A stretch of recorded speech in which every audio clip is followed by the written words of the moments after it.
Somos nós, está começando mais um Positive Surf e hoje eu e o Chantilly, a gente está em casa. Literalmente. Porque o nosso convidado faz parte da história. Na verdade, começou com você, porque sabe como é, né? Tudo começa comigo, né? Tá vendo? Ela, cara, tá ruim o negócio pra mim aqui, cara. Já era. É porque é o único lugar onde eu posso falar que tem o mais velho que eu, entendeu? Eu posso brincar que eu sou novinha. Você tá entendendo? Você não tá entendendo qual é a jogada. É isso, o nosso convidado é uma enciclopédia do surf. Ele sabe... Eu acho, não. Na minha opinião, ele é a pessoa que mais sabe do surf, da história do surf mundial no Brasil. Não tem igual. Ele foi meu chefe, ele é maravilhoso, amigo, gosto muito, muito, muito. Bruno Bocaiúva, seja muito bem-vindo. Obrigado, Bianca, obrigado, Chante. Pô, demais estar aqui, cara. Curto o trabalho de vocês, onde quer que vocês estejam. E aqui, essa união de forças aqui me emociona. Parabéns e obrigado por me receber. Pô, que isso. E a gente estava contando as histórias, a gente vai chegar na parte do jornalista, porque teve uma passagem de bastão que a gente estava falando em off aqui, mas eu queria começar antes, porque por acaso é uma história que eu não sei. Eu trabalhei, sei lá, quanto tempo com você, Bruno? Você entrou no início do Rio 2006, 13 anos, né? Assim, 13 anos, então, junto com o Bruno trabalhando, e na verdade a sua história no surf, eu não sei quando começou. E eu fiquei curiosa, falei, vou aproveitar o momento então para eu descobrir esse pré-Unigraf, que para quem não sabe é a produtora que faz todos os programas da época do Realce e por aí vai. Que nós antigos nos relacionamos com a empresa da mesma maneira, né? E citando o nosso amigo em comum, o ícone do surf brasileiro, essa é uma questão, Fábio Gouveia, né? Fábio Fabuloso, isso é uma questão de DNA, né? Nossa, assim, que é a data de nascimento antiga. Então, assim, a gente vai se reencontrando e os ciclos vão se renovando, mas... Cara, tenho algumas passagens, assim, eu acho que antes dos 10 eu já tive umas experiências de pegar onda com prancha de isopor, né, sentir aquela sensação de flutuar sobre as águas num objeto inanimado e um pouquinho depois, isso lá em Juqueí, engraçado, em São Paulo, as primeiras experiências. Minha tia tinha uma casa lá e a gente brincava, eu e o Marcos, meu irmão gêmeo, e meu pai fazia caça submarina, jogava tênis, jogava polo, a cavalo, tinha umas modalidades assim meio exóticas mas aí a gente começou a se encantar ali nessa época que ainda a prancha de fibra era pouco acessível, a gente brincava de isopor. E aí eu brinco, tem muito a ver com o programa aqui, que é a minha primeira experiência de achar que eu estava em pé sobre uma onda, foi na verdade, eu estava na Serra Fluminense, lá em Araras, e eu ouvi o clássico do Dire Straits, Sultans of Swing, e eu tive uma sensação que eu fui entender um pouquinho tempo depois, que eu estava pegando onda, eu estava sentindo, né, o meu campo sensorial estava aflorado para sentimentos que eu acho que o surf proporciona. E tempos depois, já pegando onda, eu fui entender aquilo que eu tinha sentido antes. E aí, prancha propriamente dita, ali com uns 11 para 12 anos, enchendo o saco do meu pai. Costumo dizer que eu sou subproduto como profissional muito do realce, tudo que veio após o realce, mas um pouquinho antes do realce, quando eu decidi pegar onda, eu e meu irmão, tinha muito a ver com o Menino do Rio, os ecos um pouco do Endless Summer, que é bem antes da gente, né? Então, assim, um pouco essa cultura audiovisual do surf e aquele imaginário, né, dos lugares exóticos, das ondas perfeitas pelo mundo, aquilo encantava a gente de alguma maneira. As propagandas de Hollywood, rock. Hollywood, os caras ainda usufruíam dessa nossa imagem para vender, vender essa doença, né? A gente era patrocinava um campeonato. Patrocinava o campeonato. E o cigarro, a marca, quando podia patrocinar, quando podia botar anúncio, né, eles faziam anúncios só de praias paradisíacas e com pranchas, com a galera linda, não sei o quê, com altas ondas. Então a gente que não fumava, eu nunca fumei, mas eu era louco pelo comercial do Hollywood. Todo mundo, né? Todo surfista foi influenciado, né? Com aqueles comerciais. Então a gente ficava olhando comercial, porque não tinha surf na TV. Não tinha conteúdo. Não tinha conteúdo, não tinha como. Aí apareceu um realce, aí a história começou ali a ser contada. Mas a gente ficava vidrado até em comercial de cigarro na televisão. Olha que doido, né? Como era pobre o negócio. O circuito mundial na palma da nossa mão, num telefone, né? Diversas plataformas. Realmente um tempo remoto, né? Pra gente parece que foi anteontem, né? Não ontem, mas anteontem. Pra garotada mais nova, é uma pré-história mesmo, né? Eu e o Álvaro, quando a gente tinha um programa, o Body Club, na Fluminense FM, né? A gente era estouro de audiência, porque no domingo, no mesmo horário aqui do Positive Surf, domingo às 7 da noite, era o horário que as pessoas iam saber que o Filipinho foi campeão mundial. Porque a Globo não passava, não tinha internet, não tinha nada, o jornal o Globo não ia dar, talvez campeão mundial, até talvez 10º. A revista publicaria daqui a um então, mês e meio. e pouco, né? Exatamente. Então, quer dizer, o realce ia chegar 15 dias depois. Para editar, para dar, né? Então a gente fazia domingo, então as pessoas ficavam ouvindo.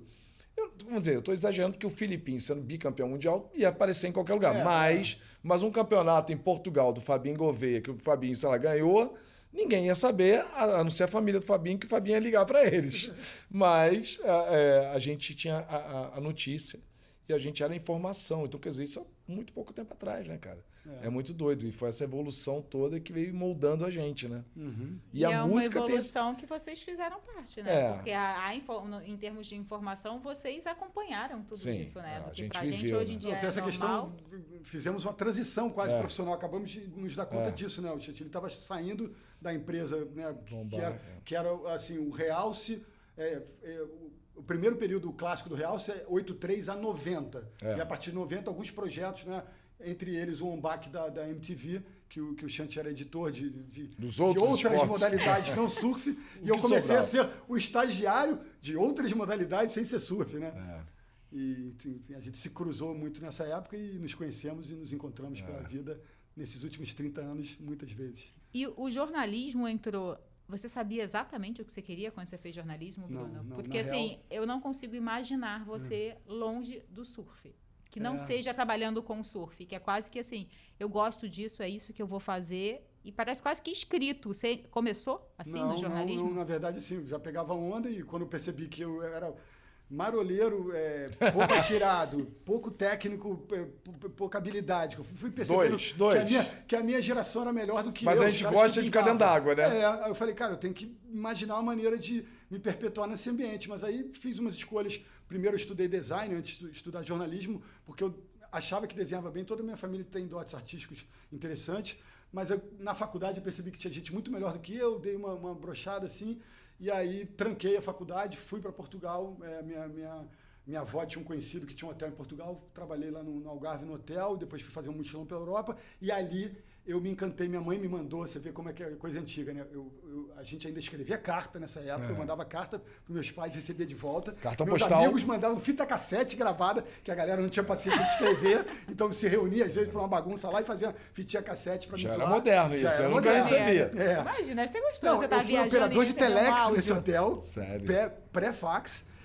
Mas o que eu ia dizer é o seguinte, minha mãe mandou uns livros, vários livros, e uns livros de cinema. E um livro muito especial foi o livro das correspondências, meio intelectualizado, meio cabeção, o livro das correspondências entre o François Truffaut, um cineasta francês, e o Alfred Hitchcock, um cineasta britânico. E aí aquele livro me encantou, me levou para o cinema, e aí eu estava trancado na faculdade. Quando eu voltei para o Brasil, destranquei. E eu me conhecia, a única faculdade de cinema aqui no Rio era em Niterói, eu morava no Leblon. Falei, cara, acho que não vai dar certo essa equação. Eu fui para o jornalismo meio que pensando no audiovisual, a TV, a comunicação, quem sabe. E quando eu voltei de Portugal, eu tinha feito um estágio com o Felipe Zander, não sei se você conheceu nessa época, né, que era dono dos direitos de transmissão da ASP na época no Brasil e outras coisas, ex-executivo de Fórmula 1 do Grupo Globo, e fez uma agência de marketing esportivo, e eu fui ser assistente dele. Um pouco antes de chegar lá no Realce, no On-Back, enfim. E aí, quando eu voltei de Portugal, ele me falou assim, essa vai ser bem legal, vou chegar no Bocão já já. Ele me falou, cara, vai ser marcar passo você voltar a trabalhar comigo. Você ir para a TV que ele falava era a TV Globo, porque ele era amigo do Roberto Irineu, presidente da época e tal, patriarca de Marinho, filho do Dr. Roberto. E para TV você está um pouco cru. É legal você ter uma experiência de produtora. E aí ele me indicou para o João Mendes, e aí para tentar encurtar a história, eu fui em Laranjeira de João Mendes lá visitar, e ele olhou, olha, eu não aceito estagiário, mas você foi muito bem recomendado pelo Felipe, meu mapa de ilhas de edição está aqui. Comunidade do Minho, português, não sei o quê, um monte de coisa nada a ver, daqui a pouco, On-Back MTV. Eu, o quê? Bocão e Antônio vem aqui editar o programa, ele vem. Quando que vem? Terça-feira. Posso chegar aqui terça-feira? Posso. Invadi uma edição, o Bocão já... Aquele cara que é extrovertido, carismático, dava papo para todo mundo. A gente já se conhecia de campeonato, de dentro d'água e tal. Ele deixou eu entrar, começamos a conversar. Ele tinha que editar uma matéria sobre o tricampeonato do Tom Carroll no Pipe Masters. E aí a gente conversa vai, conversa vem, eu com a minha mochilinha. Ele, cara, pô, eu tô precisando de uma música. Aí eu, é mesmo? Tá precisando de uma música? Eu tô com uns CDzinhos aqui bem legais. Eu tirei para ele, apresentei para ele o Nevermind do Nirvana, que ele ainda não conhecia. Meu irmão tinha acabado de chegar da Flórida com um monte de disco, Smashing Pumpkins, Pearl Jam, Nirvana, o grunge e adjacências ali, né? E aí a gente botou o Nevermind do Nirvana, e no primeiro acorde, na primeira estrofe, ele, caramba, que coisa poderosa, Pipeline tá ótimo. Enfim, escolhemos 3 músicas do Nirvana para aquela matéria, e ele me perguntou, você tá indo embora como, depois da edição? Aí eu falei, tô de ônibus. Ele, então pega a carona comigo. E aí no Túnel Rebouças ele falou, porra, não quer fazer um estádio com a gente, não? Nossa. Foram 27 anos com eles dois. Caramba! E saí de lá em 2019, Bianca e a turma ficaram, e eu fui fazer outros voos, mas foi o meu jeito de entrar. Não sei nem se eu te respondi. Você falou, mas tá é bom, isso, mas entrou. tá bom, aqui é papo, aqui é papo. Não, aqui flui. Pega uma maravilhoso bifurcação. isso. A gente tem que arrumar um patrocínio, uma cervejinha, botar aqui, né? Ficar um papão assim legal, Nossa, né? aí eu vou ter que vir Alô, de Uber, alô. né? Alô, empresário de plantão. Eu sempre falo isso nas transmissões. Alô, oportunidades, negócios. Mas é incrível, porque a música sempre andou muito, muito junto, né? Porque aí tem uma coisa meio de osmose, eu e meu irmão gêmeo Marcos, né? Situando o pessoal, o Bruno, irmão gêmeo do Marcos, que também é jornalista de surf. E aí, enquanto o Bruno estava no RU, o Marcos estava no Sport TV, essa época que eu vivi. O DJ MB da Zona de DJ Impacto, MB. né? Então, assim, é uma confusão um pouco para a galera entender. E aí, eu acho que meio que nessa época que ele foi um vereador mais para música, ele me alimentava de música e eu alimentava ele de surf. Então, assim, acaba que um é sempre um HD externo do outro, né? Sempre foi. E agora a gente está separado para um oceano, ele está morando lá no Atlântico Norte, lá em Portugal, mas a gente se fala com bastante constância e ele faz coisas lá muito parecidas com as coisas que eu faço aqui. Você falou agora, pode até falar, é incrível, né, a coincidência. Ele está na Sport TV de lá. Eu transmito as etapas do Championship Tour da World Surf League no Grupo Globo, né, de Globoplay, Sport TV, etc. E ele está lá transmitindo o mesmo circuito para o Sport TV português. Sport TV, opa. Lusitano.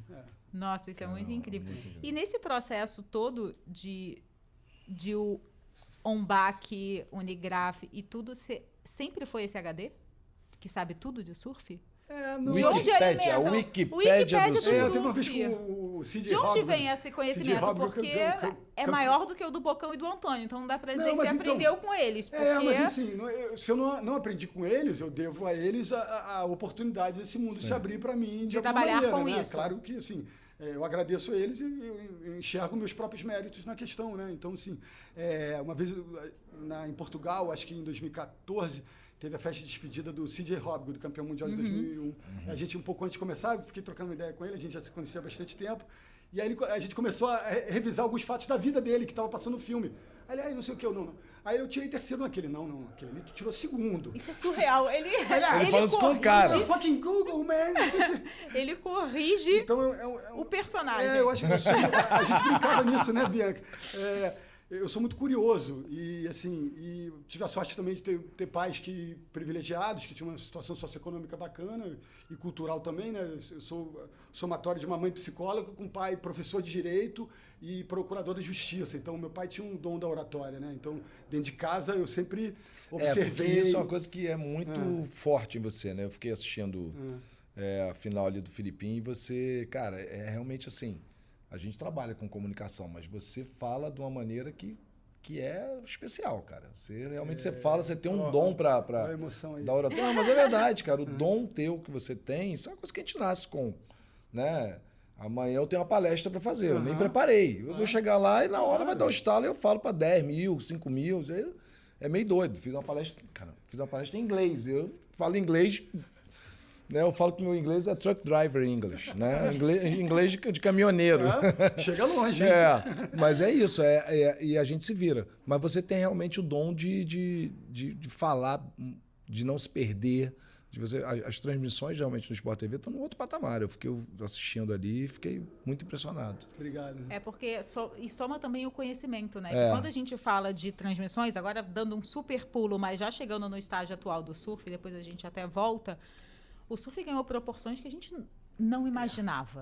Assim, a gente estava juntos em 2014 vendo... Você falou isso na final. Você falou você falou isso do Vitor Ribas.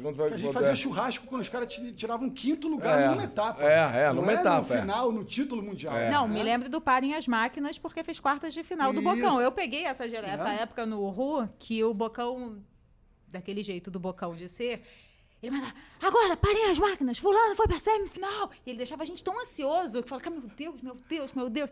Aí quando chegou um momento que eu falei, gente, mas todo mundo tá fazendo semifinal, é sério? Que ele vai falar, gritando, parem as máquinas pra toda vez. E aí meio que virou normal. E hoje em dia... As máquinas têm que estar paradas até hoje. Não vamos parar e vamos continuar. Mas hoje em dia o surf em proporções ficou muito grande. Tá na Globo, tá em tudo. E o jornalista especializado tem poucos. E por mais que as pessoas se esforcem muito, um jornalista não vai ter a experiência de um surfista, de alguém que vive a vida o tempo inteiro. E aí você chega e você faz a diferença. Porque senão ia ficar um negócio também, uma transmissão... Aquela transmissão que você, para quem consome surf, fala, é sério? É sério que você está falando isso? É só isso? Você não tem nada. Então, é perigoso também para a própria... Eu já fiquei meio surpreso que a Globo arrumou os locutores que mandam bem. Mas rolou um processo. Né? A gente já está vendo aqui esse curso, esse trajeto já em alguns anos acumulados, né? Então teve o movimento olímpico agora das últimas Olimpíadas, vem de repente o Everaldo Marques, que já trabalhei com ele, que é um cara de um porte grande lá dentro, já comentou. Que trabalhou com o Renan na ESPN, ou seja, fez um aprendizado do glossário ali de manobras. O Luiz Carlos Júnior, que trabalhou na Rádio Cidade, fez boletinzinho na Alternativa, quando o Chante era locutor, junto com o Nuno Jonet. Então, assim, tem uns simpatizantes ali no entorno e foi se criando um estofo nesse ambiente pra gente a partir de um patamarzinho um pouco mais alto. Você lembra que eu fiz locução com o Nuno Jonet? Tu é o primeiro cara que lembra disso. Não, tá maluco. Ele vai discutir com você um Eu vou lembrar, eu vou fazer um aspas aqui de alguma frase sua. Galera, pode aplaudir que é de graça, hein? Eu nem lembrar. Viu? Tava lá direto. Agora, uma curiosidade aqui. Sabia que eu fiz dando alternativa junto com o Nuno Jonet? O Nuno Jonet, pra quem não sabe, é um português, um locutor. Lendário, tá em atividade lendário. lá, tá? Tá em atividade, a gente não é amigo de Facebook e tal. E o Nuno Jonet era um cara que fala várias línguas, né? Um cara muito inteligente, muita gente boa, um cara maravilhoso. E ele foi convidado para o Alternativo, Campeonato de Surf, que era o WCT aqui no Brasil, aí da ESP, né? Da antiga associação. E aí ele foi locutor. Em 94 a Fluminense acaba e os caras do campeonato me chamam para fazer a locução junto com ele. E aí eu fiquei 7 anos ali fazendo locução, né? Do Mundial de Surf na praia. E aí tava o primeiro ano, no segundo ano, eu e o Nuno, né? Depois que eu me acostumei com ele, nós viramos grandes amigos. Eu tive a ideia porque apareceu um microfone sem fio. Olha que coisa moderna, hein? Microfone sem fio. Aí eu falei assim, eu falei pro Paulinho Rock and Roll, que era o cara do som, eu posso ir lá na frente, na beira d'água? E eu fiz a primeira entrevista. Hoje os caras entrevistam dentro d'água. Mas eu fiz a primeira entrevista... Com o pé molhado. Com o pé molhado. Fora d'água, aí eu fiz com 94? Brasileira. Isso em 94 ou 95. Tá, 94 é a Shane... Ele vai lembrar. Shane vai lembrar quem é. O Shane Powell ganhou com o Rob Machado em segundo. 95 é Barton Lynch ganhando com o Sonny Garcia em segundo. Então foi um desses aí, mas eu peguei um brasileiro, ou o Vitinho, alguém, aí na hora que tu for campeão, na hora que tu sair, eu vou te entrevistar. Então ele ganhou a bateria, eu entrevistei. Só que aí eu descobri o efeito do eco do PA. Então, estamos aqui. Agora, aí, cara, tu começa a embolar a tua voz. O sanduíche ish, O sanduíche ish, porra, do loucura. Mas vamos lá, desculpa que eu te atrapalhei, mas era... Adorei, porque aí eu já dei a minha acessou tradição. o HD e já tá já ali. coloquei aquele arquivo ali. Tu falou do Nuno Jonet, eu lembrei disso aí. Eu encontrei com ele um pouquinho pré-pandemia lá em Portugal, mas é um queridaço. Ele é muito legal. E aqui a gente estava falando que eu perdi. Eu acho que a gente estava naquele processo de ver o surf. Popularização, né? Essa da questão. Popularização. Então eu posso ir para 2 caminhos aí. Meu caminhar pessoal, né? Que as pessoas. Nossa, gente que não me conhecia antes, né? Antes no Ru, antes em algum outro lugar. Caramba, mas poxa, você manda bem, hein? Parabéns, caramba. Como você fez isso? Eu te conheci ontem. Como você sabe isso? Eu falei, querido, isso foi um processo que levou 30 anos. Então, assim, eu percebo que, assim, tudo que eu fiz até aqui me levou para esse lugar, né? Então, assim, quando eu tinha saído do RU em 2019, fiz alguns projetinhos pequenos com a Liga Mundial de Surf aqui no Escritório Nacional. Estava ali, usei o Instagram para manter minha voz ativa, para me manifestar e tal, para expressar minha opinião, minha cultura, enfim, para manter minha imagem ainda em tela. E um belo dia eu estava acessando o telefone de manhã, naquele scroll que você faz, às vezes, e WSL fecha fecha parceria de 3 anos com o Grupo Globo. Nas Olimpíadas, eu tentei, depois que eu já tinha saído do RU, uma tentativa de... que eu conheço uma galera lá dentro. Falei, olha, Olimpíada, de repente, os caras estão precisando de alguém como eu. Fui lá me oferecer. A pessoa que me respondeu falou, olha, esse é um tiro curto, é só um evento, e a gente já está meio fechado com a galera que saca mais ou menos aqui. Pô, quem sabe numa próxima oportunidade. Eu guardei aquele, quem sabe numa próxima oportunidade. No dia que eu vi essa notícia, eu comecei a mexer meus pauzinhos, falei com o Ivan da Liga, falei com o meu contato lá dentro da Globo e tal, e aí eles cruzaram currículos e me chamaram. Então, assim, eu costumo dizer que eu levei 30 anos construindo esse repertório para ocupar aquele espaço. Já do ponto de vista do surf no Brasil, aí eu vou para um caminho de resposta que eu já usei muito para falar com nossos mates, os nossos amigos australianos, que ficavam muito curiosos quando eu, pelo RU, nos últimos 10, 15 anos, né, de 2013 a 2019, eu pessoalmente, com o Gabriel Rios e com o Eugênio, às vezes, cobri, sei lá, 60% do circuito, todos os anos. Então, fui muitas vezes para a Austrália, muitas vezes para vários lugares, menos Fiji e Tahiti, que era muito caro, né? Enfim, fui para tudo. E os australianos, especificamente, começaram a ver esse movimento do Brazilian Storm e o jeito que o brasileiro torce para o surf, o jeito que o brasileiro médio, nem o surfista, se relaciona com o surf. Nossa, o quão grande o surf é no Brasil. E aí eu vou para essa resposta que é um pouco simplória, que você pode puxar outras camadas para ir mais profundo, mas que é o seguinte, olha, meu querido, o que acontece? O brasileiro gosta de ganhar, entendeu? Então, assim, foi no futebol, foi na Fórmula 1, foi no tênis, foi no tênis. Então, assim, o brasileiro gosta de se sentir pertencedor de uma comunidade vitoriosa. Então, assim, claro que o surf é incrível, que o surf traz consigo uma série de códigos, símbolos que são encantadores, né?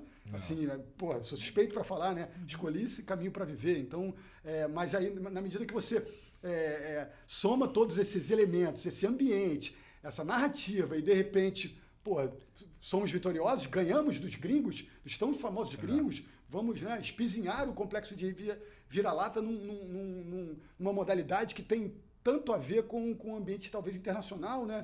Criado na Polinésia, narrativas de início, a gente seria outro programa. O Brasil já está meio que né? pronto, esperando isso. Se a gente ficar analisando, né? Como o meu trabalho profissional, um pouco isso, nossa trajetória. Porque a Globo mesmo, ela sempre deu muito espaço para o WCT, para os campeonatos alternativa. Tinha Jornal Nacional já naquela época. O bodyboard já tinha espaço.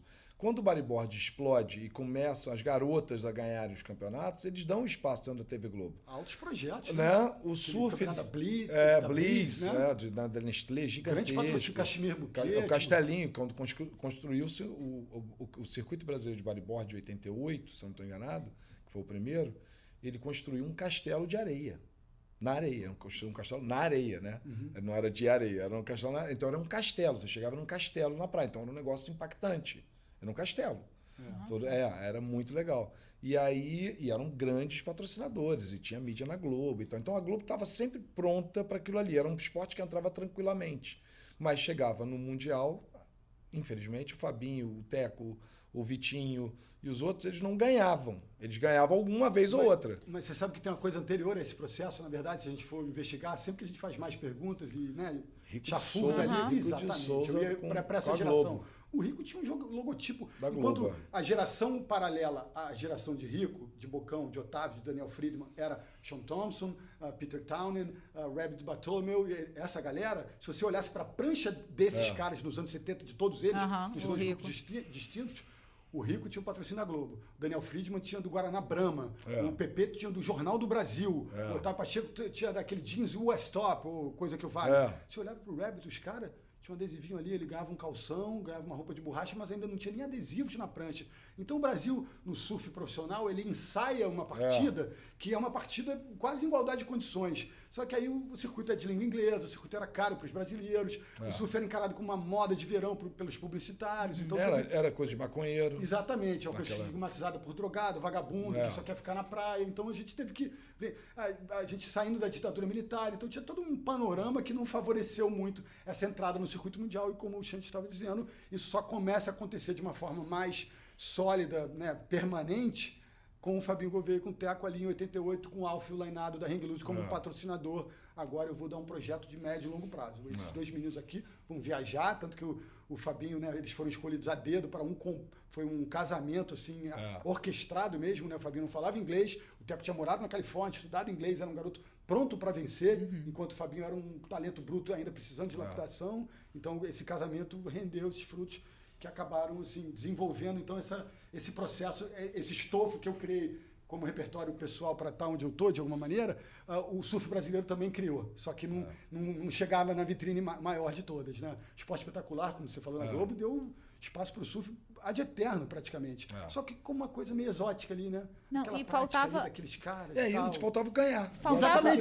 Faltava um ídolo, eu acho. Que também é o personagem do ídolo. Porque quando você falou na sua resposta, você citou o tênis, eu pensei, tudo bem, mas aí veio o Guga e faltou alguém. Faltou alguém para continuar, porque aí o tênis ia andar, eu acho. Não, que eu digo. E aí você pegou.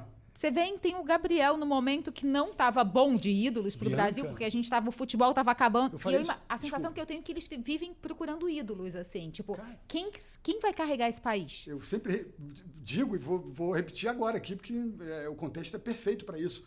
Cara, o 7-1 da seleção brasileira foi em 2014. O Gabriel Medina conquista o título mundial em dezembro. O Brasil estava socorro, precisamos de um ídolo. Né? Precisamos de uma notícia boa. Exatamente, precisamos de otimismo. Precisamos de olhar para fora e falar, cara, a gente não... Agora a gente não é mais o país do futebol. Exatamente. Tipo assim, acabou. O futebol morreu no Brasil. Foi uma coisa traumática, traumático, verdade. Uma das crianças da minha família vendo o jogo com a gente era, cara, o que está acontecendo? Desliga isso, sabe?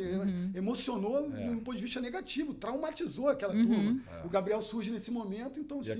E teve continuidade, né? Exatamente. Porque é isso.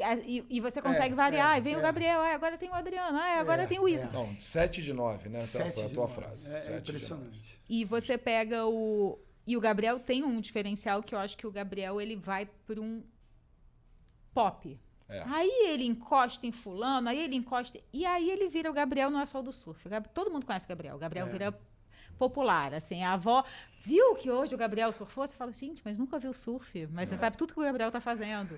E aí ele chega num patamar que ninguém conseguiu, e eu acho que até hoje, apesar da gente ter os outros títulos, popularidade é impossível vencer do Gabriel. Eu falo de uma forma que também, mais uma vez, é retórica, não é uma verdade absoluta, mas assim, se a gente tem a régua das mídias sociais como medição, né? O Gabriel costuma dizer que ele é maior do que o surf de competição, na medida que ele tem, sei lá, não sei quanto é que está agora, 11 milhões de seguidores, por exemplo. A Liga Mundial de Surf tem 3.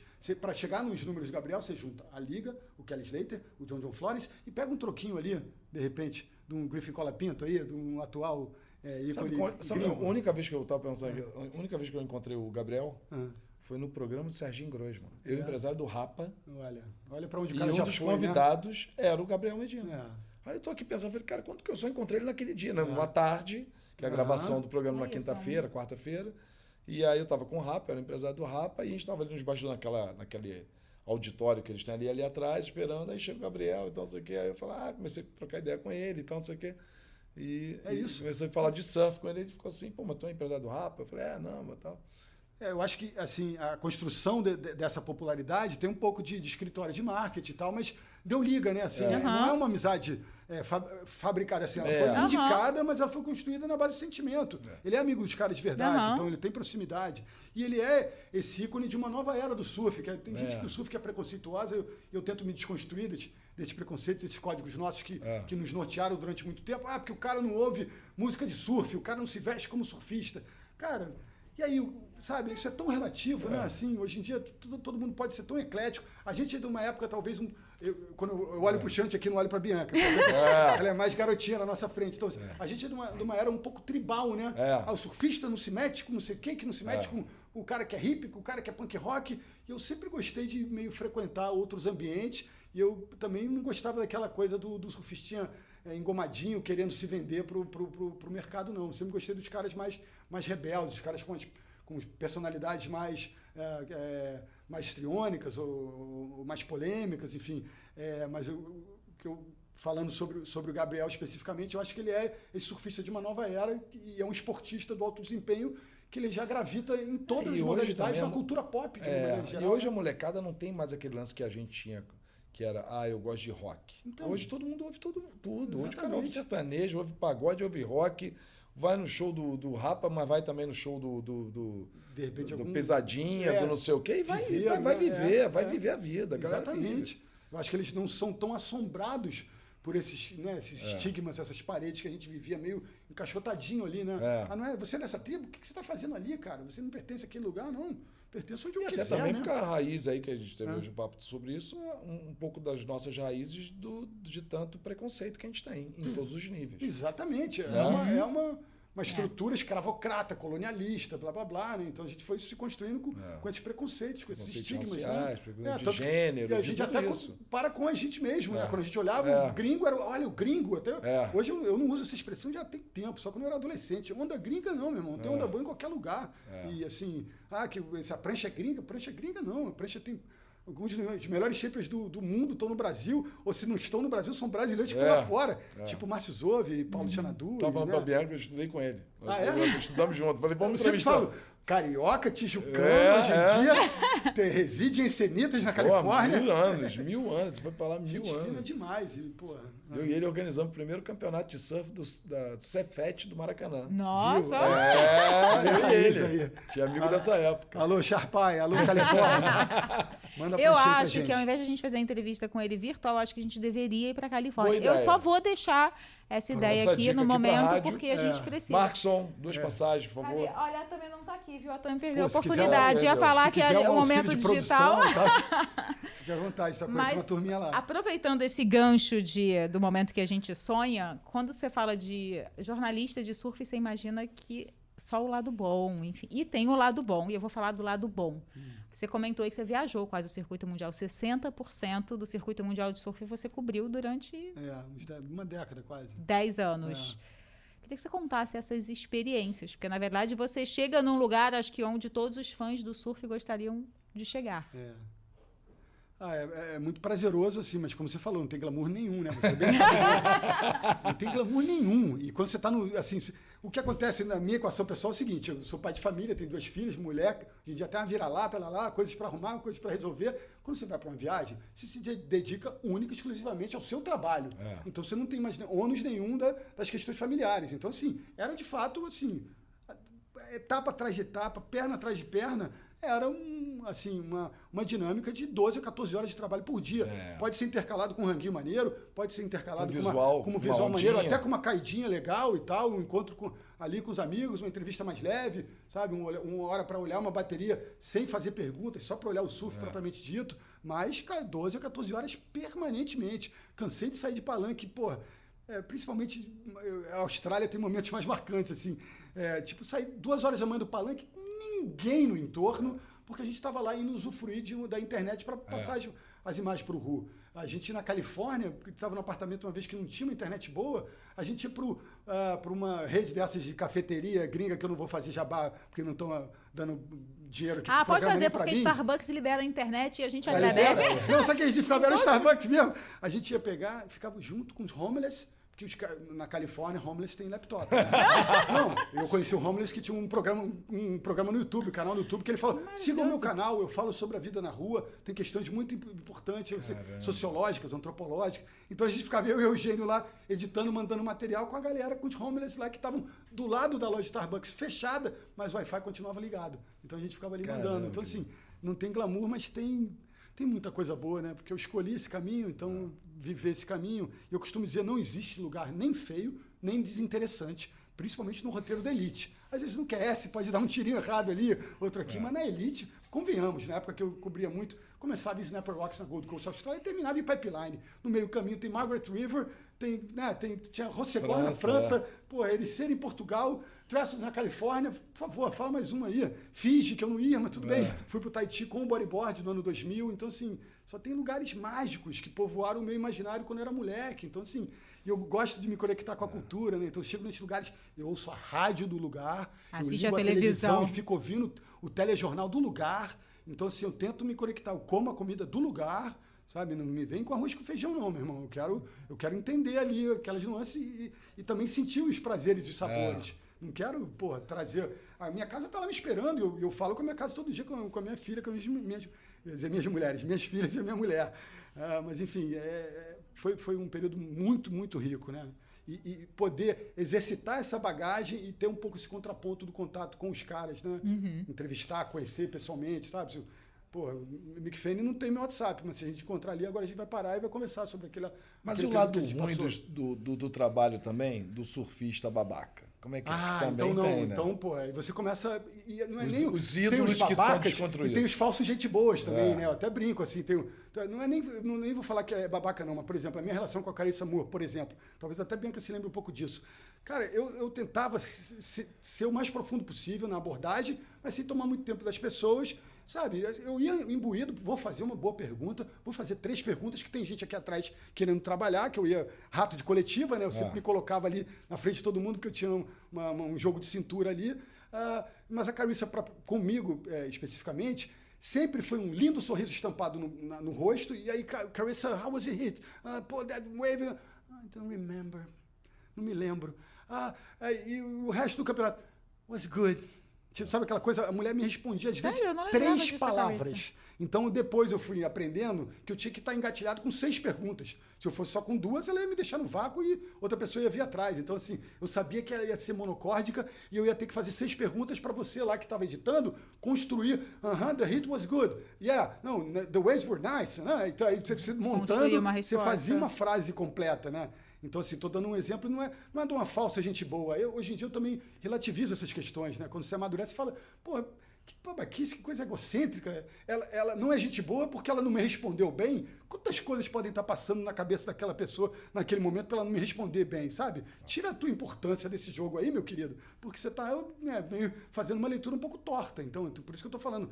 Falsa gente boa, estou fazendo nuances, estou aqui fazendo o gestual das aspas e tal, entendeu? Mas tem o George Smith, uma vez o sul-africano, né, que eu botei dinheiro no bolão uma vez no Hulk, achei que ia ser campeão mundial, mas foi atropelado pela tempestade brasileira. Um cara que tem um estilo polidíssimo, lindo, mas que é um meio sangue de barata, assim, um cara que, sei lá, perdeu um pouco o elan, a energia de conquistar, né, enfim. Eu encontrava ele muito no CT. Uma vez eu fui fazer uma etapa do QS entre etapas do CT e fui entrevistá-lo. Meu irmão, na 3ª para 4ª pergunta, ele, você está passando de 2 perguntas. Aí eu, está passando de 2 perguntas? Como assim? Ele, não, porque no CT tem regra de 2 perguntas por jornalista. Aí eu olhei para trás, não tinha ninguém, e falei, bem-vindo ao WQS. Aqui não tem essa regra, não. Caramba. Então, assim, sabe aquelas coisas? Então, mas tem... E os brasileiros? Você conheceu os brasileiros quando eles eram júniores, né? Exatamente. Meio que vi crescer. Todos, Eu uso como exemplo, assim, que mais toca o coração, que eu acho que sintomático dessa questão meio etária, né? Que, assim, o Grilo, o Leandro Dora, pai do Iago, técnico do Jack Robinson, foi padrinho de casamento do meu irmão Marcos. Meu irmão é casado com a Ana, que é curitibana, como a família do Iago, do Grilo é do Paraná. Por causa do Júlio Adler, meu grande amigo até hoje, meu colega de podcast, Boia, podcast, fazer meu jabazinho. Verdade, daqui a pouco a gente já ouvi, pode falar legal. sobre Maravilhoso. isso. Pô, fizemos uma edição especial agora sobre o Finals e a gente atira para os 2 lados como é a vida. Tem prós e contras. A gente fala o que é bom do Finals, fala o que é ruim e vai levando. Mas, enfim, o Grilo foi padrinho de casamento do meu irmão no ano que o Iago nasceu. Então, sabe, assim, eu de fato vi esses caras crescendo. E o Adriano eu vi nos campeonatos amadores com 10, 11 anos de idade. Mas esses caras que vamos falar agora aqui a real. Esses moleques que ficavam desesperados para você jogar o microfone para eles darem uma entrevista para o Ru. Hoje que os caras são campeões mundiais, eles continuam te atendendo, continuam falando com você, ou continuavam até você estar ali. Ou não, ou mudou. Olha, cada caso é um caso. Eu estou diante de uma pessoa aqui que já sofreu, por exemplo, não é com a falta de educação, com a falta de profissionalismo, eu acho que é com as características pessoais de um cara como o Gabriel. O Gabriel é um cara que ele desenvolveu a capacidade dele de se comunicar. Ele não tinha. E não é algo que é natural para ele. Então, assim, dar entrevistas para ele foi sempre algo um pouco doloroso. Ele sempre foi monossilábico e quando ele podia escorregar, ele escorregava. Então, assim, ele foi assim desde garotinho. Não é que ele ansiava de me dar entrevista e ele passou a ficar marrento depois. Ele sempre foi um cara que um pouco avesso a entrevistas, né? Então, assim, eu me lembro que eu não fui entrevistar ele quando ele voltou do Mundial Sub-15 que ele ganhou, que eu já percebi o nível de surfista que ele era. Vou entrevistar esse cara, mas eu sei que ele não fala legal. E o Caio Belli é meu camarada também, tenho o maior respeito por ele sabe disso. Mas eu falei, ele foi finalista do Mundial Sub-16 na França, em Rossegor, junto com o Caio Belli. Eu vou chamar o Caio, que o Caio é articulado, o Caio é safo, é desenrolado. Então eu chamei, fui gravar no Arpoador com o Zé Luiz Melo, cinegrafista da época, um papo reto, uma entrevista com o Gabriel, levei o Caio junto. Porque aí vamos falar aqui dos 2 finalistas, que eu sabia que ele não rendia muito, então eu carregava, entendeu? Por exemplo, o Ítalo Ferreira, que é um exemplo bacana. O Ítalo, na verdade, eu já estava meio estabelecido nesse ambiente quando ele chegou, né? Então, assim, eu ajudei muito em etapas do circuito mundial o pessoal da mídia estrangeira a se comunicar com ele. Eu traduzia o que ele falava, fiz até beat announce. Às vezes ele saía de uma bateria em Margaret River e ele, o cara, todo mundo é entrevistado para web, para a WSL, mas também para a praia.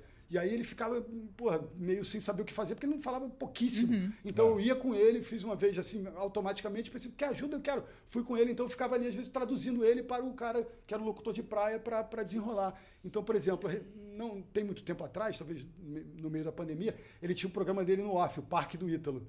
Muito legal. E aí ele foi um belo dia fazer um episódio que era uma bateria homem a homem, estilo World Surf League, lá em BF, que era simulando o Ítalo Ferreira contra o Laílson Ferreira. Porque eu não sei se vocês sabem, ele tem um sósia, ele tem um surfista cearense que se chama Laílson Ferreira como ele, que tem a mesma barbinha. Quando ele pinta o cabelo, o cara pinta o cabelo igual, o cara é goofy footer, o cara dá uns aéreos, claro que não são os aéreos iguais do Ítalo, senão ele estava em outro lugar. Mas ele é assumidamente um cara que gosta desse papel de cover do Ítalo. Maravilhoso. E ele fez simplesmente uma bateria homem-a-homem dele com o cover dele. E sabe o que ele fez? Ele falou com o PH Costa Branca, que era o dono da produtora, o diretor do projeto, falou, cara, eu quero o Faquico, que é um locutor lá de Pernambuco, que foi o primeiro cara que falou o nome dele no campeonato Sub-14, e eu. Então, assim, fizemos os caras da WSL nesse simulacro da bateria homem-a-homem, foi o Faquico e eu, a pedido do Ítalo. Entendeu? Então, assim, é um reconhecimento. Acaba estabelecendo relações pessoais, né? Assim. Não, eu ia defender, porque, assim, aquela louca, né? A jornalista defendendo o surfista.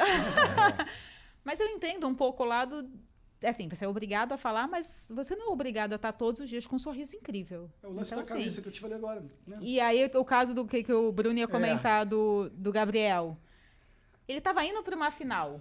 Ele estava indo para a final, não é isso? Ele tinha vencido a semi, eu acho. Ele estava construindo uma trajetória importante, né? Em 2014, caminhando para o título mundial. Entre baterias ali, ele estava focado. Tudo bem. Não, tipo, e o que acontece? Ainda teve assim... E ele escapa, falando do Gabriel especificamente, claro. Ele escapa. Mas assim, é isso. Aí você, como jornalista, tem que ser esperta e enfia o microfone.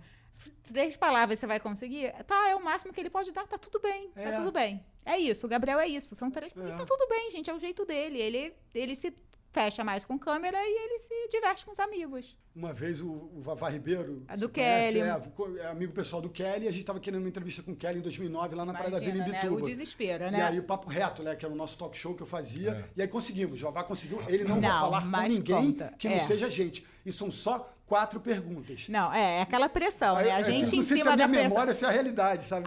Não, a gente em cima do... Porque aí a gente faz o trabalho de jornalista, produtor, a gente fica em cima... Tá, ele topou falar, ele vai sentar ali naquela cadeira, o Bruno vai sentar, ele botou o capuz, entrou todo quietinho, imagina o palanque de um campeonato, de uma etapa do CT, ele sentou, ficou quietinho, o Bruno sentou do lado e tinham todas as regras. Você pode fazer 3 perguntas, ele não vai falar, ele vai falar só se responder as 3 perguntas e tem que ser rápido, porque ele quer sair. Imagina você botar o Kelly Slater no campeonato. Do Joe Parkinson, que é muito legal. Aí tira, começa, não sei o que, e eu desesperada, né? Porque eu falei, nesse momento é um momento que eu tenho certeza que a câmera vai quebrar, que vai sair o foco. Aí você começa a pensar em todos os desesperos. Que alguém vai começar a bater um prego no palanque, né? Vai dar ruim. Aí vira e senta o Bruno. Aí vai, Bruno, aí continua você nas levantou, vou cortar. Vai. Não, porque eu fiz a primeira pergunta, eu fiz 4 perguntas em uma só. Falei, não, porque what do you think about bom? 4. Oh, nice, 4 questions in one. Tipo, e aí ele, cara, gostou das perguntas, ele foi indo. Eu acho que a galera que estava produzindo ficou muito mais preocupada que ele no final. Aquilo era só uma baliza para não alugarem muito ele, entendeu? Deram 3, 4 perguntas, sabe? Mas aí depois que ele relaxou, e aí dá tempo para eu contar do Parco? Pode, então, lógico. No mesmo Papo Reto, a gente nos organizando em 2011, que a etapa era aqui no Postinho, na Barra, para entrevistar. A Billabong era patrocinadora do evento também, então a gente teve uma proximidade forte com a equipe da Billabong. Olha, vamos enfileirar o stop da Billabong Internacional, Joe Parkinson e Taj Burrow.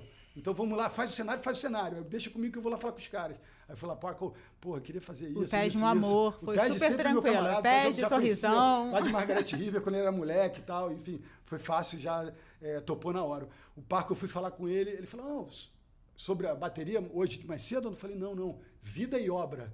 Aí eu falava assim, vida e obra? Porra, cara, não, vida e obra, eu não quero falar tanto tempo assim, não sei o quê. Eu falei, é mesmo? Pô, aí eu dei uma brochada, falei, beleza, obrigado aí, cara. Tem 3 passos para longe dele. Falei, peraí, vou dar mais uma tentativa. Ei, Parco, deixa eu te contar uma coisa. Lembra daquele mundialito amador em Bali, que você tinha 17 anos, que você estava com a cabeça raspada, que você ganhou a Júnior? Pô, a gente tem essa imagem. Lembra aquelas 2 finais do QS lá de Rossegor, que você fez as 2 finais com o Neco, você ganhou as 2, o Neco tirou segundo nas 2, Rossegor e Lacanô, em 2001. Lembra? Ele, claro, a gente tem essas imagens. Lembra? Aí eu fui enumerando assim, as 6 imagens. Eu vou almoçar. Onde é que vocês estão? Eu falei, não, o nosso cenário está ali do lado. Você vai almoçar ali no K8? Pô, fica à vontade, almoça aí e tal, que depois a gente já está ali. E aí eu percebi ele terminando de almoçar e aí ele fez um sinal lá, um gesto, eu fui lá buscar ele para levar para o cenário. Falei, pô, pode deixar, cara, 15 a 20 minutos. Ele, não, estou de barriga cheia, fica à vontade. Enfim, sabe? Então conquistou. Você tem que quebrar um pouco o gelo e mostrar, eu sei que vocês são bombardeados por gente do mundo inteiro, todo mundo quer uma opinião de vocês a respeito. Mas a gente aqui, eu represento uma turminha que tem uma especializaçãozinha aqui, sabe? Você falando pra gente aqui, você vai estar falando pra gente que preza muito o que você faz, né? A gente não tá aqui de oba-oba. E não é só na vitória, né? É lá desde a construção lá de trás. Eu já vi o seu talento lá, pô. Nem ele lembrava que ele tava com a cabeça raspada com 17 anos lá embaixo. Aí o HD, a enciclopédia... amador da ISA, não tinha nada a ver com a SP, entendeu? Então, às vezes é um gatilho que você usa ali pra conectar, né? E você comentou esse negócio de opinião, e quando você saiu do RU, você assumiu o digital como espaço para você poder emitir a sua opinião. E ter opinião é muito complicado, porque ainda mais na internet, porque você fala o que você acha, o outro eu não concordo, e começou uma briga. Eu queria saber como é para você lidar com a internet, que é quase uma terra de ninguém. Porque assim, eu fui educado num ambiente assim, de uma certa formalidade e de uma maneira que assim, fui meio que tutorado para não desagradar. Meu pai era uma pessoa muito elegante, muito diplomática. Então, assim, e era um advogado que olhava sempre os 2 lados de todas as causas. Depois o procurador de justiça que avalizava aquele processo de uma maneira meio definitiva, né? Então, assim, eu sempre tive na minha cabeça essa questão de olhar os 2 lados, tentar entender os 2 lados e também trabalhar com o mínimo de empatia em relação a tudo que eu fiz na vida. Mas também, assim, eu sou leonino. Então, assim, quando eu também... eu gosto de um certo confetezinho, gosto de um aplausozinho. Então, assim, quando a pessoa vem com uma pedradinha, dá sabe, eu me ajeito assim na cadeira, dou uma... tento... Eu penso, às vezes eu deleto, às vezes eu respondo educadamente. Até não tem muito tempo bate-boca virtualmente com o Kelly, por exemplo. É verdade, Bruno. Gente, que o Kelly respondeu, né? Eu lembro tentar disso. ser objetivo, senão a gente... Eu nem sei, eu tô perdida na hora, mas a gente tá indo, vamos. Eu tô curtindo demais, já digo logo. Obrigado a todo mundo que tá com a gente ouvindo. Então o YouTube é direto? Então vamos lá. Vambora. Cara, o que acontece? Eu acho que naquele tour meio que improvisado, do ponto de vista dos roteiros das etapas de 2021, que era a volta da pandemia, ele não podia ir para certos lugares, né? Na própria Austrália eles tiveram que... Mas, não podia ir para Melbourne, porque Melbourne estava trancado. Então eles foram para Rottnest Island, foram para Narrabeen, que é perto de Sydney. Então foram compondo um tour adicional. Eu acho que era a temporada de despedida do Adriano, ou estava se construindo, enfim. E aí o Kelly, às vezes, vai como vários ícones do surf, né? Ele é o maior de todos, mas enfim, de competição. Mas às vezes os caras vão para a transmissão, para o webcast, para dar ali, passar 2 baterias com aquela entourage toda da WSL oficial. E aí o Kelly estava nesse momento e o assunto veio à tona de Adriano está se despedindo. Kelly, que legal, Adriano. Nem falaram firmeza de propósito, senão acho que ofenderia o Kelly, que ele não tem essa firmeza de propósito, né? Ele fica estendendo a carreira dele de eterno. E eu acho que ele inveja o Adriano por isso, e talvez tenha um pouco de Freud nessa análise aí do que eu vou contar. O Joe Turpel, que é meu camarada também, perguntou para ele, pô, você pode contar uma história sobre ele? Ele está se despedindo depois de 15 anos de carreira, uma carreira vitoriosa, né? Conquistou o Brasil, ele é considerado um líder dessa tempestade, embora o Gabriel tenha conquistado o título primeiro, blá, blá, blá. O que você pode contar uma história sobre ele?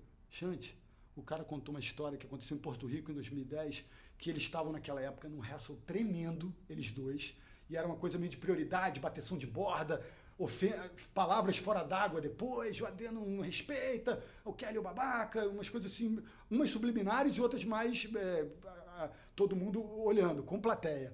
E aí ele começou a contar essa história de Porto Rico, que ele teve um problema com o Adriano na água, que o Adriano bateu borda com ele, o Adriano sofreu uma interferência, que o Adriano começou a chorar, pegou a prancha dele, andou 3 quilômetros até o hotel, pensando na vida, e chegou lá no hotel, não sei o que. Contou uma história que o Adriano foi humilhado, que o Adriano saiu com o rabo entre as pernas e derrotado. Eu falei, é sério isso, cara? O cara do alto do pedestal dele, que é um cara gigantesco, admirado por todos, que tem a oportunidade de falar de um colega de profissão, o Adriano, quando ganhou o Super Tubos em Portugal 2011, a temporada do Brazilian Storm, né, que a gente podia até para essa temporada, se quisesse, ele se ajoelha diante do Kelly no pódio, ele ganha do Kelly na final, com altos tubos em Super Tubos, e ele se ajoelha diante do cara, como quem diz, meu irmão, tu é minha maior referência, você é meu ídolo eterno. E aí, tempos depois, o cara vai contar uma história do cara, não conta uma história abonadora, conta a história que ele foi humilhado em praça pública. Eu falei, cara, aí, tá bom, naquela época no Instagram, que eu estava com um pouco mais de tempo, eu fazia umas reflexões, propunha para as pessoas reflexões. Eu usei esse case, esse acontecimento, para falar, olha só, gente, a gente tem que separar um pouco os homens das obras. Porque, claro que os músicos, os cineastas, os atores, os estadistas, todo mundo, nós temos duas personas, né? Pública e privada. E às vezes no privado, não é que a pessoa seja completamente diferente. Ele é o Luke Skywalker no público e o Darth Vader no privado. Não é. Mas essa yin yang, ele flutua para um lado, flutua para o outro. Somos assim, somos humanos, passíveis de erro. Então, sabe, eu tenho até dificuldade de usar a palavra fã, porque o fã pressupõe uma idolatria muito cega, né? Então, assim, meu fã é o Zico e meu pai, assim, sabe? Eu não vou muito além disso. E é o Zico do ponto de vista esportivo. Eu não me responsabilizo por ações dele como pessoa física, entendeu? Então, assim, olha só, gente, a gente tem que separar os homens dos mitos. O Kelly é o Kelly. Eu idolatro ele, ele fez pelo esporte que eu amo tanto, que é minha paixão, meu trabalho. Mas olha só a oportunidade que ele perdeu. E aí contei a história e muita gente percebeu a história na época, assistiu a história. Cara, um cara gerou um engajamento, todo mundo começou a falar um monte de coisa e um cara marcou ele. No que o cara marcou ele, ele entrou no post e começou a debater comigo. Você apelou, você fez um clickbait, você estava tentando chamar minha audiência para ir para o teu Instagram, não sei o quê. E aí eu, cara, depurei, escrevi, revisei, mostrei para minha mulher, mostrei para minha filha e respondi ele educadamente, falando, olha só, a gente se conhece há 30 anos, não sou de fazer isso, eu só quis fazer uma crítica a você, porque você perdeu uma grande oportunidade de falar bem de um cara que te... Tem a palavra em inglês, worship, o cara idolatra o cara vê, olha o cara de baixo para cima, bicho, a vida inteira. Tanto que assim, Adriano, eu vou revelar, hein? Que ele mandou no privado falando, cara, obrigado por comprar meu barulho, mas eu não vou me pronunciar em praça pública, né? É muito porque eu ainda acho ele o maior herói da minha vida. Então, o Adriano continua tendo essa atitude do samurai, da humildade, de reverenciar o cara. E o cara foi um babaca naquele momento. Eu só estava querendo dizer isso, que nós somos babacas de vez em quando. E tá tudo bem. Agora, então eu vou contar bastidores aqui, então. Jason Gilbert, meu amigo, que é quiroprata, né? Nossa, tá vendo ontem o conteúdo dele, ótimo. Então, meu irmãozaço, australiano, e ele fez uma entrevista com o Kelly, né? Até ele falou que se a gente quisesse usar, a gente podia usar. Ele até falou. E ele falou que... a gente tava batendo papo e ele falou assim, cara, impressionante, o Kelly, né? Ele é viciado no celular. Ele fica o tempo todo respondendo as pessoas, falando, ele falou assim, cara, o cara tava aqui em casa, acho que lá na Austrália, tava na casa dele e tal, e falou assim, Chantilly, é o dia inteiro grudado no celular. Que loucura. Falou que é um vício do cara, ego, que ele... Né? É o ego, é porque ele quer saber o que tá rolando em torno dele, eu acho, que é alimentando ele mesmo ali. Ele quer ser muito importante, me passa essa visão, tanto é que ele não consegue sair. É uma questão meio obsessiva, e agora eu tinha te falando, fiquei pensando, eu nunca tinha parado para olhar tanto com esse olhar assim. Ele não é um cara que produza tanto conteúdo, ele não é blogueiro, não, né? Ele quer saber o que estão falando dele. Ele gosta ele quer saber o que está rolando dele. De debater, de ir para prosa escrita, inclusive, né? Isso. Ele responde texto. Às vezes você não vê, ele não faz nem stories, você não sabe nem se ele está na casa dele da Austrália ou na casa dele de Bali, mas ele está lá no post de um amigo dele, batendo boca. Que o cara tá falando que a vacina é boa, ele tá dizendo que a vacina não é boa, que o médico XYZ, aí ele bota um teste da NASA, bota um teste da revista Science, e aí ele vai lá, ele é super inteligente, super articulado, mas ele é muito autocentrado, né? Então, assim, falou dele, ele, me chamou para conversa, bora para conversa. Pensa bem, você é o Kelly Slater. Imagina quantas marcações você deve ter por dia. Como é que deve fazer surreal, isso, cara? Isso é perder tempo. E olhar. Um cara lá no Brasil falando um negócio. Você fala assim, peraí. Não, e provavelmente jogou no Google Tradutor, pediu ajuda para os amigos, tirou print, olha o trabalho. É uma fábrica de neurose isso. Exatamente. Fica no scrolling ali, eu falo, não, parou. Tem horas que eu tô assim, caramba, passei pro scrolling automático. Já não tô nem mais vendo o que tá acontecendo. Eu trabalhei com uma pessoa que era viciado, né, em droga, e ele largou o vício e depois ele se viciou na internet. Viu? E era um vício certo. Lógico que não era uma droga, mas é uma droga, né? Exatamente. É um vício que o cara... Tem uma remuneração neurológica cerebral para aqueles pequenos prazeres que você recebe. Mulher bonita, comida, onda. Mulher bonita, comida, onda. Sabe? O cara vai se... Você vai Exatamente, no automático. fica ali. Bruno, você falou do cuidado que você tem. E o surf anda numa fase do fanático, todo mundo ama aquela galera. E tem os jornalistas que é isso, que eles gostam de causar. E você fica no meio termo. Como é que você lida com a galera que gosta de causar? E muitas vezes eu já te vi te chamando pro tipo, vem aqui causar comigo pra esse lá. Só que você entra numa saia justa, porque assim, você não pode causar porque, querendo ou não, você também trabalha, nomes, você Bianca. precisa vender. Queremos nomes, queremos Olha, nomes. Eu também não quero causar. Não, queremos, como é que é o fish bait, não é isso? Queremos que fazer um stories agora, um shorts aqui pra chamar o momento. a audiência. Vamos lá. Não, mas a questão é isso, assim, tem um pouco de ética profissional e tem um pouco de vaidade de me querer colocar nesse lugar também. Eu acho que analisando sob a ótica de um filho de uma psicanalista, tem um pouco disso, assim, eu quero ser reconhecido como esse cara que não vai se sujar nessa lama, porque essa lama tá na superfície da informação. A coisa... Na maioria das vezes, o debate é muito mais profundo. Sabe essa coisa? Ai, roubaram os brasileiros, eles não querem mais um campeão brasileiro. Não é assintoso assim. É subjetivo como a maioria das coisas que acontecem na nossa vida. É claro que para um negócio que é um negócio que tem uma capilaridade internacional, que é uma World Surf League, uma liga global de um esporte, é claro que a alternância de poder de representantes de nacionalidades diferentes é positiva. É óbvio que é. Se um integrante de uma única nação começa a ganhar de eterno, porra, isso é o quê? O circuito brasileiro? Sabe? Para quem olha lá de fora. Então, sim. Não, e outra coisa, gente, vamos pensar bem. O público americano, ele não quer ter como herói qualquer um brasileiro. O Brazilian Storm, pelo contrário. Então, isso deve ter caído muito a audiência do surf. Mas aí eu vou para a profundidade do debate. A audiência nunca foi muito grande. Nunca foi, E o Kelly, se ele sai da linha costeira dos Estados Unidos e até vai para outros estados que tem praia, mas que não tem cultura de surf, e botar um boné, cara...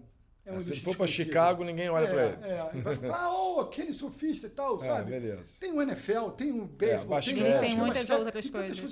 Na própria Austrália, os caras me perguntam aqui. Aí é uma pergunta que eu recebo de brasileiro em relação à Austrália. Nossa, o surf é muito popular na Austrália. Não, cara. O que acontece é que a Austrália tem uma cultura, um lifestyle, um estilo de vida ao ar livre. O surf é um lazer que está incutido na cultura do país.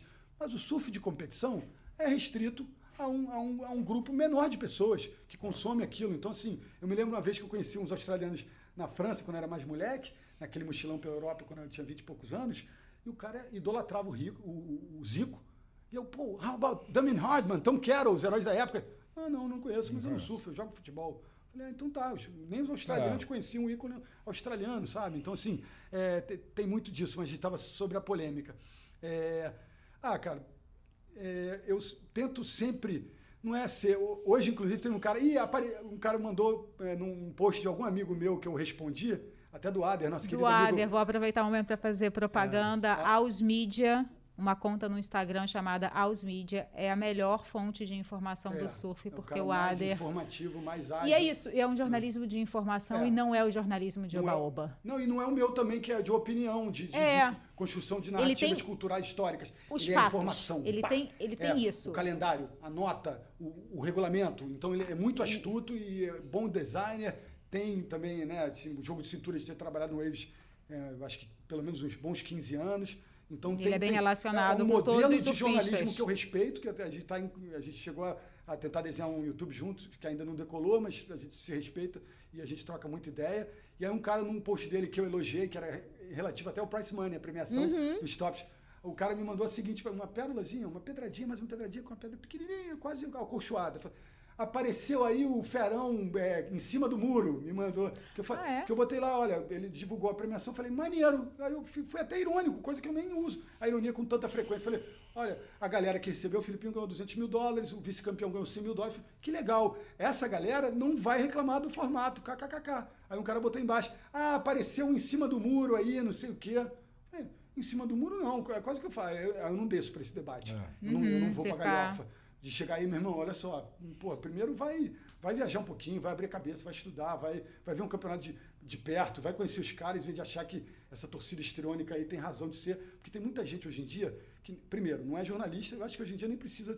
Você não precisa ter diploma, mas você precisa ter ética, você precisa ter conhecimento, mínimo conhecimento de causa, capacidade de comunicação, informações, né, criteriosamente adquiridas. Então, assim, tem gente hoje em dia também percebendo esse vulcão de atividade nas redes sociais e ofertando o que a galera quer para o circo continuar pegando fogo. E eu não vou cair nessa, entendeu? Teve gente, inclusive, que disse, porque eu não aguentava mais isso, eu rompi com esses padrões. Não rompeu nada, romperam contigo e tu tá tentando pegar um caminho ali alternativo, né, meu querido? Então, assim, eu respeito todo mundo na medida que as pessoas me respeitam e se começa a faltar respeito, ou bloque ou deleta.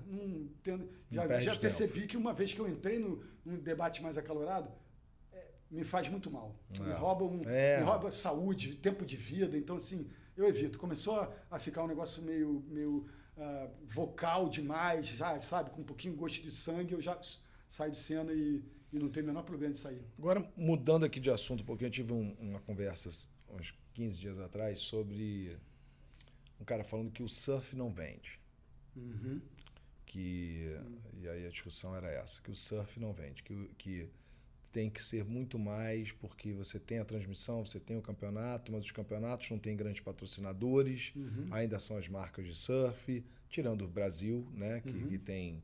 coisa que a WSL não consegue se financiar direito, que ainda está no prejuízo, que é um investimento que não se paga, e que a própria indústria do surf no Brasil ela está meio parada, né? Meio devagar. Mas, ao mesmo tempo, a gente nunca teve tão bem. Então, como é que é esse paradoxo aí? Como é que é essa discussão? Como é que é a tua visão? Que a gente já falou aqui algumas vezes, né, Bibi? A vida tem sempre dois lados, né, para praticamente tudo, né? Então, assim, aí eu diria que são alguns contextos próprios do Brasil e outros contextos que são, eu acho que já são globais no ambiente do surf, né? Então, assim, a crise no ambiente da surfwear, né, na chamada indústria surfwear, ela é global. Sim. É uma crise de identidade, uma crise de identidade que gerou a crise de vendas, a crise de legitimidade, porque eles tentaram ficar populares demais e perderam eles se venderam, o público core, né? Eles venderam para grandes exatamente, para grandes magazines, que fecharam os olhos para produtos, às vezes, de gosto duvidoso, sabendo que aquilo tinha potencial de venda. Quicksilver vende na Champs-Élysées, que é do lado da Torre Eiffel. Quer dizer, tu fala, o que tem a ver vender ter uma loja da Quicksilver aqui do lado da Torre Eiffel? Não, mas tem coisas piores que são lojas que vão para loja de departamento, aquelas peças não é de R$1,99, mas R$4,99 ali, misturado, um monte de marcas junto. Então tem um pouco uma crise de identidade. Hoje em dia, como esse mundo digitalizado, né, eu acho que as principais concorrentes das grandes são umas nanicas que têm exatamente o que as grandes perderam. Uma questão de design autoral, uma proximidade do seu público, porque quem consome ela é o amigo do dono, é o cara da praia vizinha do dono, e é o cara patrocina um campeonatinho ali perto do lugar onde ele atua. Então, assim, as grandes perderam lugar. Como também, muita gente grande, por exemplo, tem muito a ver com, acho que, com o ambiente digital. Eu estou pensando isso agora aqui automaticamente. Todo mundo hoje em dia é mídia de si mesmo, né? Então, se todo mundo tem voz, surgiram grandes comunicadores e grandes ícones pop a partir dessa revolução digital. E eu fico pensando, o Whindersson Nunes, que fazia o YouTube na casa dele, na casa da mãe dele, sem internet, né, cara? O cara tem jogo de cintura, carisma, não tinha estrutura, não tinha patrocínio, não tinha impulsionamento, mas ele tinha legitimidade, ele tinha carisma, autenticidade, e ganhou a partir desse ambiente digital. Eu acho que isso dá para fazer uma correlação com a indústria do surfwear. Ficaram grandes demais, se distanciaram do seu próprio público, sabe? Tiveram decisões de gosto duvidoso, e aí a gente vai para outro debate. Quase que dá para fazer um episódio só sobre isso. Eu me lembro que nos anos 90 eu fui para a Califórnia fazer um evento no México, depois passei na Califórnia e passei em revista produzindo de telefone, bloquinho de caneta. Fui nas revistas na Surfing, uma vez conversando com o Sam George ou Matt George, são dois irmãos que agora eu vou confundir se é Marcos ou Bruno, mas enfim. E ele falou, nós não precisamos do resto do mundo. As empresas da indústria nos suportam. Esse jogo virou. As empresas da indústria surfwear não suportam mais o surf. E o surf foi buscar nesses outros ambientes, no lifestyle da cerveja, nas companhias aéreas, sabe? Na indústria farmacêutica com os protetores solares. Então o surf e os executivos, e o Ivan Martinho na WSL Brasil é um exemplo disso. Quando tem gente astuta, preparada e também criativa, eles encontram maneiras de comunicar, e aí o que acontece? Você bota o cara da Surfwear ali só para terminar de pagar a conta, para manter aquele core ali. Olha, a indústria ainda está com a gente, mas quem paga a conta é o poder público, é a cervejaria, é a indústria farmacêutica, são os big players do mundo capitalista, não é nem do ambiente do surf, né? Mas uma dúvida que Não me sei se eu bateu. te respondi de alguma maneira. Surfwear vive Vende uma sim, crise, tá? vive Vende uma sim, crise se vender bem. interna. É eterna. Não? Porque eu me lembro Não, dessa não. crise do Surfwear desde quando eu entrei no RU em Não, 2006. mas é porque você já começou a colocar Na a lupa crise. no início do processo. Se a gente Já for estava colocar- decaindo ali. Do final dos anos 80 para o inícozinho do século XXI, os caras estavam... Estouraram. Estouravam. Use. Tá. As grandes marcas. Outro dia tem um documentário que eu indico para a galera que gosta de surf, que principalmente falei para a Érica, né, que é uma lutadora pelas mulheres negras, pelas mulheres nordestinas, pelas mulheres surfistas de uma maneira geral.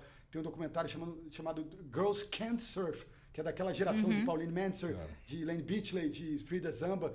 Cara, em 1989, no AP Pro da Califórnia, os caras cancelaram o evento feminino e o Miss Bikini estava confirmado. Sabe, assim, o mundo... A gente sofreu uma Hoje não existe mais Miss Bikini. Exatamente. Nossa, gente, mas ela é Nossa, surreal, ela né? é surreal. Comportamental. Surreal. Eu confesso que eu sempre na fui época admirador tinha... do Miss Bikini por admirador da natureza feminina. Mas assim, Mas é é horrível. surreal. É Porque, surreal. assim, Mas é incrível como hoje em dia a gente olha, na época, assim, acho que algum campeonato que eu fiz de 2006 ainda devia ter.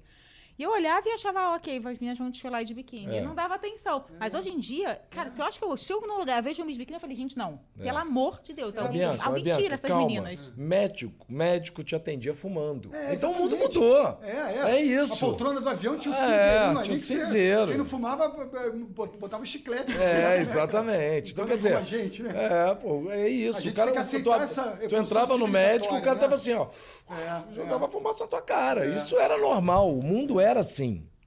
Né? Bem que a gente Eu tá tava contando, evoluindo, né, gente? Minha família tinha umas festas de burguesia. Aqui depois vieram bandejas com outras coisas, né? Nos anos 80, nos anos 60 e 50, vinham bandejas com cigarros e charutos, com os garçons servindo para as pessoas. Que não era de bom tom você ter uma festa que você não ofertasse para o seu convidado cigarros e charutos. Entendeu? Então, assim, o mundo mudou e a gente tem que aceitar essa curva civilizatória, eu acho que na maioria dos aspectos. Claro que tem questões que às vezes são um pouco histriônicas, né? Eu acho que existe, às vezes, exagero de parte a parte, mas a gente está melhorando, sim, está melhorando, está caminhando, respeitando, né? Está tentando equidade em várias situações, está tentando, né, abraçar públicos que outrora eram, ficavam lá na esquina vendo tudo acontecer de longe, como, né, não pertencedores àquele ambiente, né? Então, assim, não sei nem de onde a gente partiu mais. Mas vamos lá, a história. A gente vai. Eu Vem cá, ia vamos voltar e vamos... Estamos lá. Vambora, 8 horas, né? Então é isso, é 8 horas de podcast. Eu ia levantar uma, eu vou levantar. Então Só levanta. pela polêmica. Levanta. É porque você comentou da Érica aí me lembrou o surf feminino, e acho que o surf feminino foi muito apagado, não só por parte...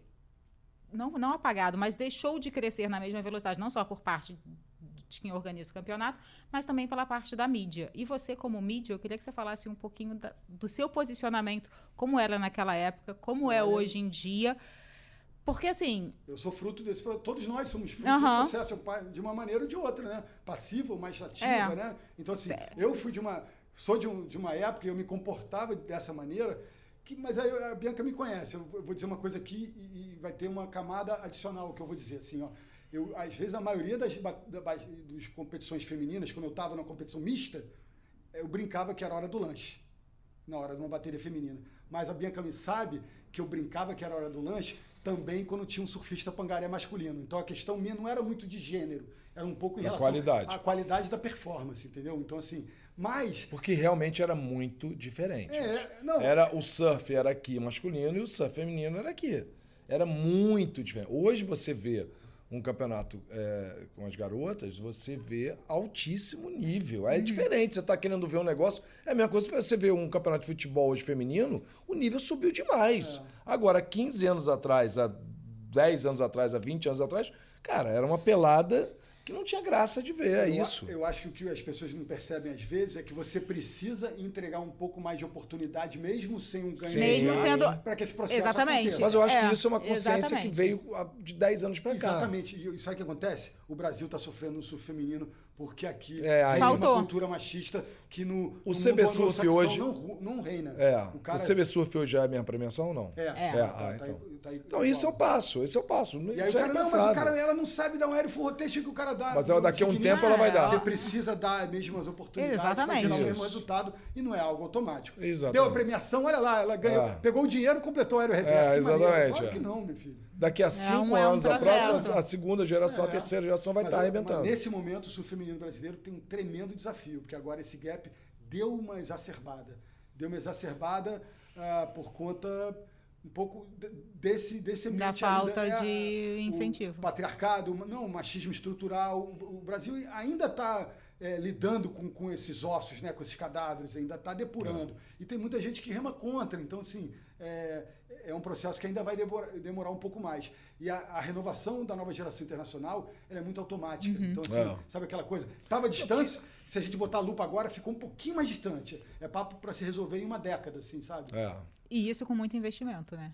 Espero que a pelo gente menos tá continue. tendo, Que mas continue, pelo menos porque precisa tá desse próximo de investimento. mim, mas é uma radiografia que eu faço como participante do processo. Não, mas tem A CB que Surf advogar. agora, É um trabalho excelente e tem que dar os botando méritos calendário. para... Eu estou fazendo só o Dream Tour, que é a cereja do bolo, é a ponta do iceberg. Tem Taça Brasil, tem longboard, rolou surf paralímpico lá na Paraíba, sabe? Tem base, com certeza é um trabalho que a gente tem que... A gente fala mal, mas a gente fala bem do que acontece. O surf ter virado um esporte olímpico, isso vai dar